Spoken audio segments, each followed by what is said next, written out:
Adi, I was reading about the Ming Dynasty, and I don't get it.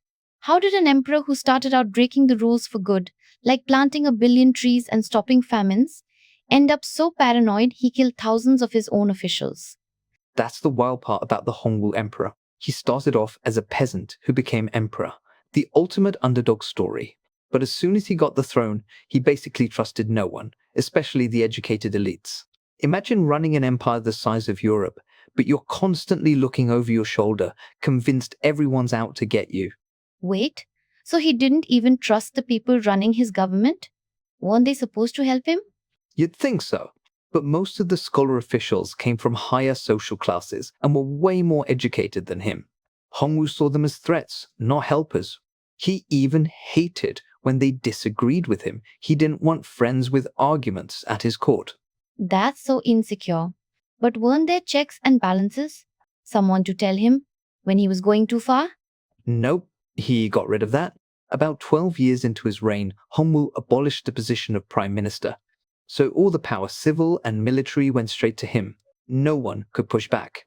That decision pretty much set the stage for centuries of corruption and bad decisions in the Ming Dynasty. So, what did he actually do with all that power? Was he just executing people left and right? Pretty much. Tens of thousands of scholar officials, generals, even old friends executed for things like corruption, treason, or just annoying him.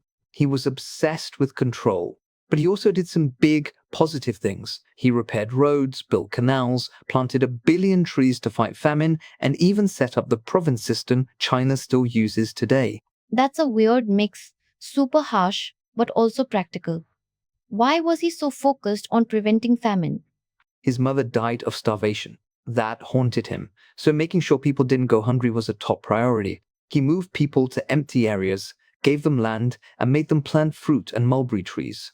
It was almost like an ancient version of reforestation and food security.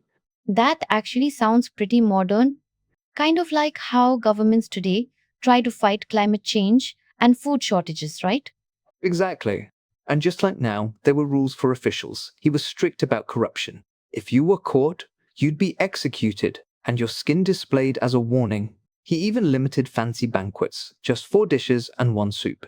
That's a rule modern leaders in China have brought back to fight government overspending. Harsh, but maybe effective. But what about those famous palace eunuchs? Weren't they always scheming behind the scenes? Hongwu didn't trust eunuchs at all. He banned them from getting an education and warned that any who meddled in politics would be killed. Officially, they were supposed to just clean and guard the palace. But in reality, they ran the emperor's bodyguard and secret police, so they still had tons of power. Ironically, the eunuchs became a huge source of corruption and played a big role in the Ming's eventual collapse. So, what happened after Hongwu died? Did his system work out? Not even close. When Hongwu died, he passed over his ambitious son Zhu and gave the throne to his bookish grandson, the Hongwu Emperor. Zhu was furious. Jiang tried to cut his uncles out of power, but Zhu wasn't having it. He started a civil war, burned his nephew's palace, and took over as the Yongle Emperor. Whoa! Did anyone survive that? While tens of thousands died, including one advisor who was literally cut in half. Zhu then executed the advisor's entire extended family and nearly 900 associates. It was brutal. But once he was in charge, Zhu moved the capital north to Beijing, and that's when they built the Forbidden City. So all that drama just to move the capital? Why not stay in the south? The court loved the south, better weather, more comfortable, but Beijing was strategic for defending against Mongol invasions. Zhu sent troops, convicts, peasants, everyone to build up the area, plant crops, and haul materials up the Grand Canal. He even hired poets to write about how beautiful the north was, just to convince the scholars it was worth the move.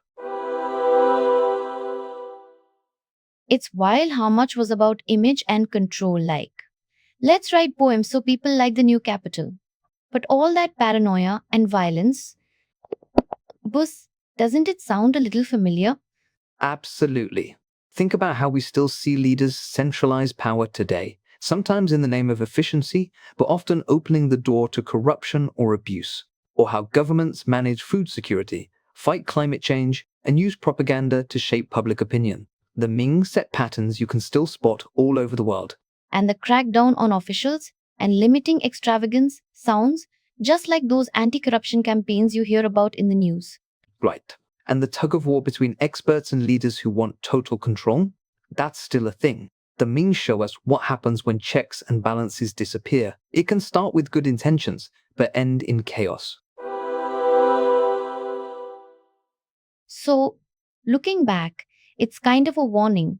And the stuff Hongwu did, like planting trees, fighting famine, trying to stop corruption, we're still trying to get right today. Exactly. The Ming Dynasty reminds us that progress and paranoia often go hand in hand.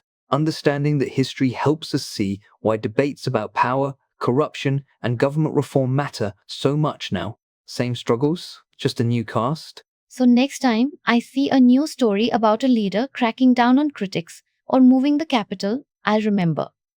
This isn't new. It's the Ming all over again. Couldn't have said it better. The past doesn't repeat, but it sure leaves us a blueprint if we're willing to pay attention.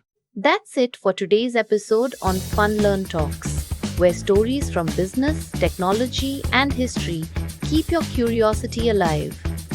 If you enjoyed the journey, make sure to follow, rate, or share it with a fellow curious mind. And hey, we'd love to hear from you. Drop a comment or connect with us online. I'm Anu, and I'll catch you next time, right here on Fun Learn Talks. Until then, keep learning, keep wondering.